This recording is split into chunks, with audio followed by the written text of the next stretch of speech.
video kali ini saya akan menjelaskan tentang komposisi darah dan golongan darah. Di sini ada 2 poin yang akan kita bahas. Yang pertama ada komponen penyusun darah dan golongan darah. Nah, sebelum kita masuk ke topik pembahasan tersebut, kita harus tahu apa sih itu darah, apa saja fungsi darah. Darah adalah cairan yang diedarkan dan dipompa oleh jantung menuju semua bagian tubuh. Setelah itu kembali lagi ke jantung untuk mengulangi proses yang sama. Nah, proses ini akan terus berulang, akan terus berlanjut jika jantung kita masih aktif memompa. Nah, darah juga punya fungsinya. Yang pertama, fungsi darah yaitu mengangkut oksigen dari paru-paru ke seluruh sel-sel tubuh. Yang kedua, mengangkut sari makanan, hormon, dan sisa metabolisme. Sisa metabolisme tersebut misalnya karbon dioksida yang diangkut oleh jaringan tubuh ke paru-paru. Yang ketiga, alat pertahanan tubuh dari infeksi dengan membentuk antibodi dan sel-sel darah putih. Fungsi yang keempat, menjaga stabilitas suhu tubuh dengan memindahkan panas dan dari alat tubuh yang aktif ke bagian yang kurang aktif. Nah, fungsi yang kelima yaitu mengatur keseimbangan asam basa untuk menghindari kerusakan jaringan-jaringan tertentu. Nah, fungsi darah yang terakhir yaitu mengedarkan air ke seluruh tubuh. Kita masuk ke poin yang pertama yaitu komponen penyusun darah.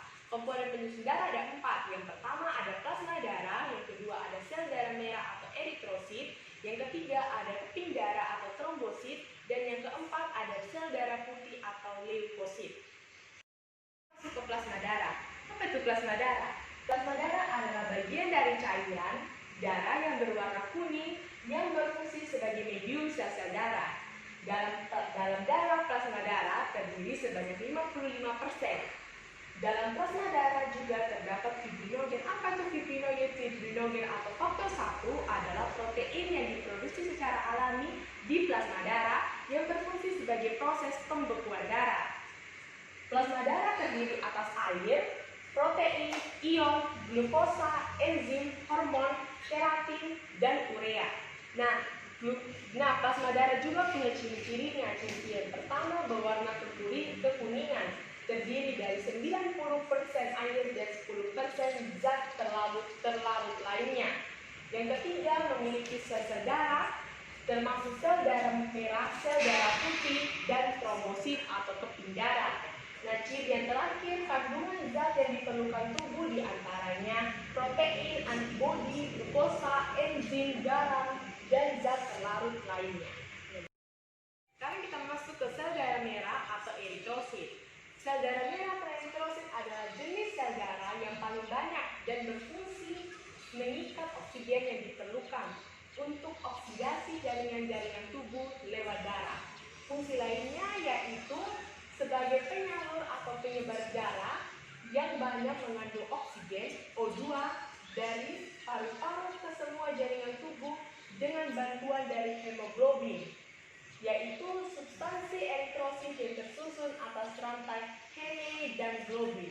Nah, eritrosit juga punya ciri-cirinya. Yang pertama, mempunyai rupa yaitu bulat, inti di bagian tengahnya, cekung, dan bicofta.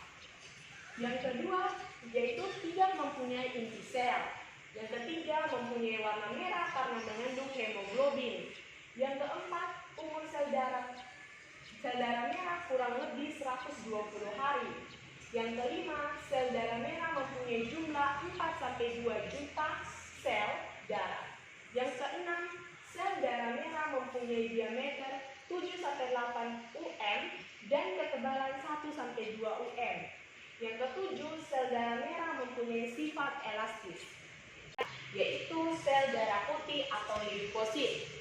Sel darah putih ini berbentuk lebih besar daripada sel darah merah atau eritrosit. Bentuk-bentuk sel darah putih bermacam-macam.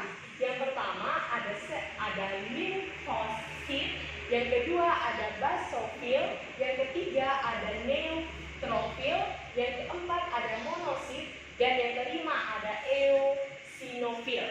Nah, sel darah putih atau leukosit ini juga memiliki ciri-ciri. Yang pertama, ciri-cirinya itu bentuknya bervariasi.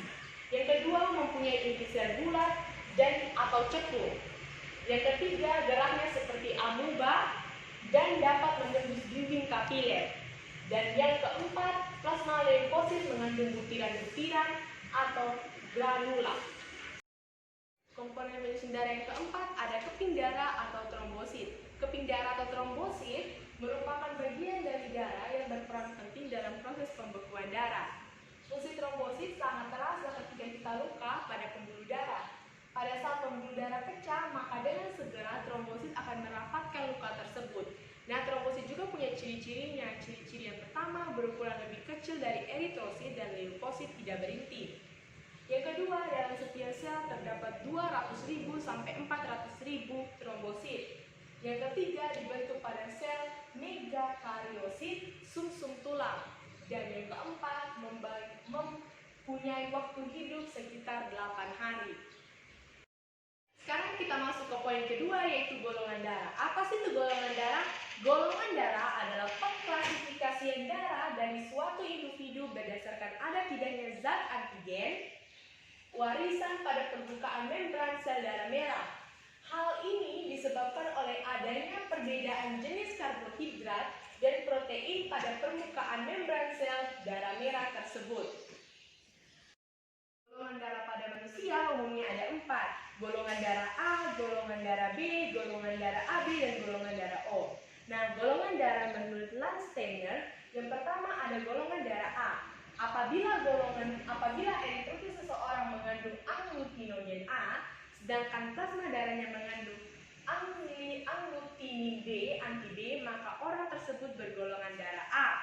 Sedangkan golongan darah B, apabila eritrosit seseorang mengandung agglutinogen B, sedangkan plasma darahnya mengandung agglutinin A, anti A, maka orang tersebut bergolongan darah B. Yang ketiga ada golongan darah AB. Apabila eritrosit seseorang mengandung agglutinogen A, dan agglutinogen B, sedangkan plasma darahnya tidak mengandung agglutinin, maka orang tersebut bergolongan darah AB. Dan golongan darah yang terakhir ada golongan darah O. Golongan darah O apabila eritrosit seseorang mengandung agglutinogen, sedangkan plasma darahnya mengandung agglutinin A dan agglutinin B, anti A dan anti B, maka orang tersebut bergolongan darah